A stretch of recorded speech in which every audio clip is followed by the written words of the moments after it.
శ్రీ రేణుక ఎల్లమ్మ తల్లి జ్యోతిష్యాలయం. ముఖం చూసి జ్యోతిష్యం చెప్పబడును. మీ పేరు బలము, మీ భవిష్యత్తులో జరగబోయేది చెప్పబడును. మీ కుటుంబ సమస్యలు, చదువు, ఉద్యోగం, మనశ్శాంతి, ఆరోగ్యం మరియు సకల సమస్యలకు పరిష్కారం చూపబడును. భయము, అనారోగ్య సమస్యలు, అనుమానం, చెడు ప్రయోగాల నివారణకు పరిష్కారం చూపబడును.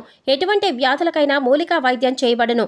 మంచి హస్తవాసి ఉన్న గురూజీ. ఒకసారి కాల్ చేయండి, మీకే తెలుస్తుంది. స్త్రీ పురుష వశీకరణ 100% guarantee. Guruji Lakshman Raju. Cell number 8639883141.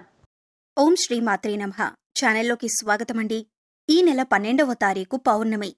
కుంభరాశి వారికి ఈ నెల 12 లోపు జీవితంలో ఎటువంటి ఊహించని మార్పులు జరగబోతున్నాయి? ఈ మార్పు జరగటానికి గల కారణమేమిటి? ఇప్పటి వరకు మీరు పడిన కష్టాలకి ఫుల్ స్టాప్ పెట్టే సమయం వచ్చిందా రాలేదా? మంచి సమయం రాలేదు అంటే ఇంకా ఎంతకాలం వేచి ఉండాలి? అలాగే ఈ సమయంలో మీకు ఎవరితో ఎక్కువగా ఆపద పొంచి ఉంది? అలాగే ఆ వ్యక్తులు ఎవరు? వారిని ఎలా గుర్తించాలి? ఈ సమయాన్ని జోబులో ఏ 2 వస్తువులు పెట్టుకోవటం వల్ల మీకు అదృష్టం కలిసి వస్తుంది అనే అంశాలతో పాటుగా ఈ సమయంలో మీరు చేసుకోవలసిన దేవతారాధన, అలాగే పాటించవలసిన పరిహారాల గురించి ఈ వీడియోలో మనం వివరంగా తెలుసుకుందాం.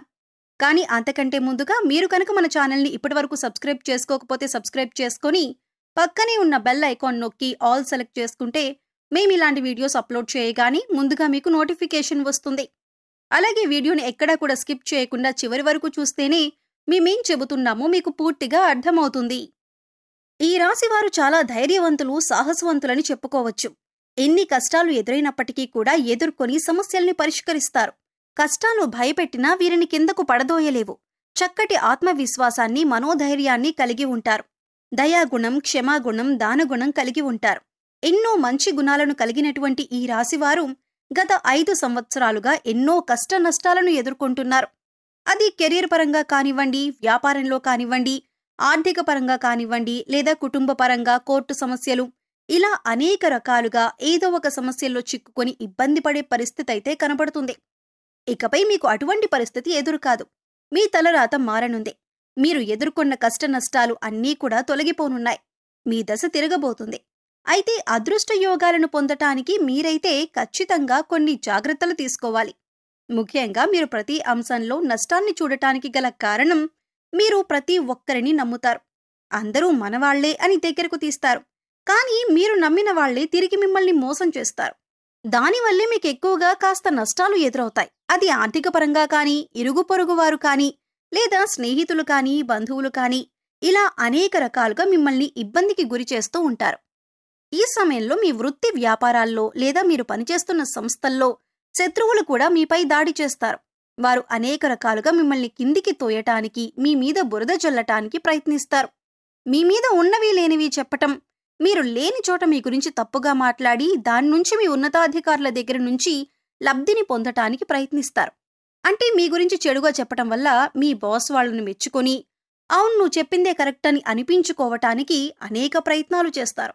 ఈ విషయం మీకు తెలిసి మీరు మానసికంగా కృంగిపోతారు. ఇక ఇప్పటినుంచి అటువంటి పరిస్థితులకు ఫుల్ స్టాప్ పెట్టే సమయం వచ్చేసింది. ఇక్కడ మీరు ముఖ్యంగా గుర్తుంచుకోవాల్సింది ఏంటంటే మీరు ప్రతి ఒక్కరిని గుడ్డిగా నమ్మటం అంత మంచిది కాదు. సమాజంతో పాటు మీరు మారాలనే విషయాన్ని గుర్తుంచుకోవాలి. ఎందుకంటే మీ కెరీర్ని నిలబెట్టుకోవటం కోసం ఎన్నో నిద్రలేని రాత్రులను గడిపారు. ఇలా చేయాలి, అలా చేయాలి అని గొప్పగా ఎన్నో ప్లాన్స్ వేసుకున్నారు.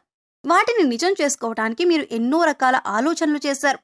ఇక ఇప్పుడు ఆ సమయం వచ్చేసింది. అయితే ఇప్పటిదాకా ఎన్ని ఇబ్బందులు పడినా, ఎంతమంది మిమ్మల్ని వెనక్కి లాగుతున్నా, మీ మీద నిందలు వేస్తున్నా కూడా మీరు వాటిని ఎదుర్కొంటూ నిలబడ్డారు. అంటే మీకు దైవశక్తి అండగా ఉంది. కేవలం మీరు గత జన్మలో చేసిన పాపకర్మల యొక్క ఫలితాన్ని మీరు ఈ సమయంలో అనుభవిస్తున్నారు.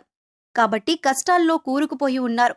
ఏం చేయాలో తెలియక, అలాగే కష్టాల నుంచి ఎలా బయటపడాలో అర్థం కాక విపరీతమైన ఆలోచన చేస్తున్నారు. అయితే మీకున్నటువంటి ముఖ్యమైన సమస్య అనేది తొలగిపోయే సమయం వచ్చేసింది. అమ్మవారి దయ వల్ల మీకు ఆ సమస్య నుంచి బయటపడటానికి ఒక మార్గం కనిపిస్తుంది. ఇక్కడ ముఖ్యంగా గుర్తుపెట్టుకోవాల్సింది ఏంటంటే దైవశక్తి మీతో ఉంది. ఆ శివ కుటుంబం యొక్క ఆశీస్సులు మీ కుటుంబం పైన ఉండటం వల్ల ఇంతకాలం మీరు ఎన్నో కష్టాలను దాటుకుంటూ ఇక్కడి వరకు వచ్చారు. ఇక ఇప్పటిదాకా మీరు ఏదైతే శుభవార్త వినాలని ఎదురు చూస్తున్నారో అది ఏ అంశంలోనైనా సరే ఆ శుభవార్తను మీరు ఇప్పుడు వినబోతున్నారు. ఇటువంటి సంతోషకరమైన వార్తలు మీ జీవితాన్ని మార్చబోతున్నాయి. మీ జీవితంలో ఆనందం నిండిపోతుంది. ఎప్పటినుంచో ఎదురు చూస్తున్న మీ కల నెరవేరుతుంది. ముఖ్యంగా మీ ఇరుగు పొరుగు వారు కానీ తెలిసిన వారు కానీ మీ మధ్యనే ఉంటూ మీపై కుట్రలు చేస్తున్నారు. వారెవరో మీరు గమనించి గుర్తించవలసి ఉంటుంది. ఇక మీ రహస్య శత్రువులను మీరు నమ్మటం వలన మీకు అనేక రకాలుగా వారు ఇబ్బందులు కలిగిస్తున్నారు. ఇక మీరు గతంలో ఎన్నో రకాల ఇబ్బందులు పడి పెద్ద పెద్ద సమస్యల నుంచి కూడా చివరి దాకా వచ్చి వాటి నుంచి బయటపడిన సందర్భాలు కూడా ఉన్నాయి. ఇక ఇటువంటి సమస్యల నుంచి బయటపడటానికి మిమ్మల్ని ఆదుకున్నది ఆ శివయ్య అని చెప్పొచ్చు. ఆ శివపార్వతులే మీకు అండగా ఉన్నారు. ఇక ప్రతిరోజు కూడా మీరు నిత్య పూజ నిర్వహించటం, దేవుడికి దీపారాధన చేసుకోవటం, మీ ఇష్ట దైవ నామస్మరణ చేసుకోవటం వల్ల మీకు అనేక రకాలుగా శుభాలు చేకూరుతాయి.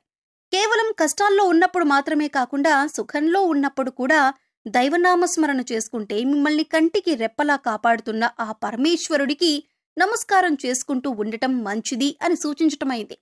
ముఖ్యంగా మీరు కష్టాల్లో ఉన్నప్పుడు దేవుడు రక్షించలేదు కాబట్టి దేవుడు లేడనే భావన మీకు రాకూడదు. అందుకోసం ప్రతిరోజు కూడా దేవుడికి కృతజ్ఞతలు చెప్పుకుంటూ మిమ్మల్ని ఇప్పటిదాకా రక్షించినందుకు ఆ భగవంతుడికి కృతజ్ఞతలు చెప్పుకోండి. దేవుడిపైన మీ నమ్మకాన్ని ఎప్పుడూ అలానే ఉంచుకోండి.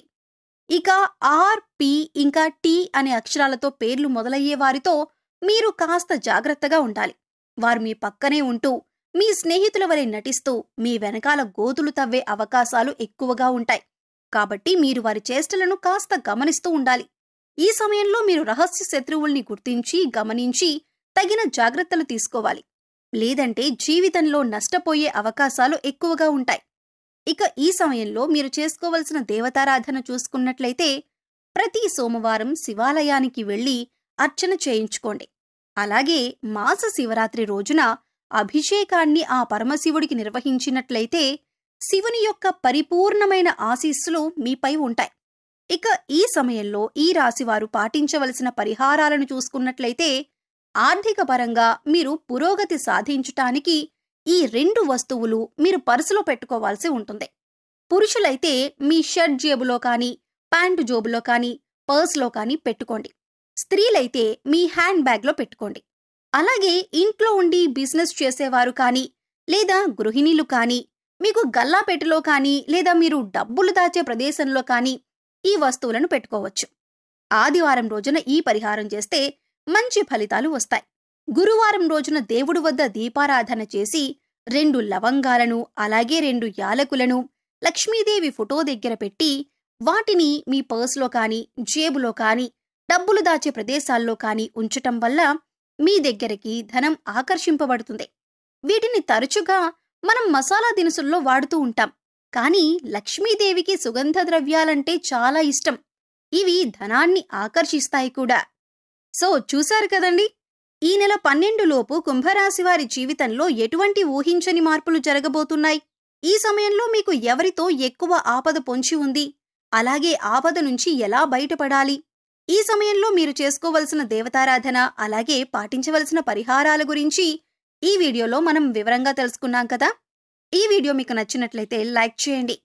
మీ ఫ్రెండ్స్ అండ్ ఫ్యామిలీ మెంబర్స్లో ఎవరైనా కుంభరాశి వారు ఉన్నట్లయితే వారితో ఈ వీడియోను షేర్ చేసుకోవడం మర్చిపోకండి. అలాగే ఇప్పటి వరకు మన ఛానల్ని కనుక సబ్స్క్రైబ్ చేసుకోకపోతే సబ్స్క్రైబ్ చేసుకొని పక్కనే ఉన్న బెల్ ఐకాన్ నొక్కి ఆల్ సెలెక్ట్ చేసుకుంటే మేము ఇలాంటి వీడియోస్ అప్లోడ్ చేయగానే ముందుగా మీకు నోటిఫికేషన్ వస్తుంది. మరో చక్కటి వీడియోతో మళ్ళీ కలుద్దామండి. ఓం శ్రీ మాత్రే నమః.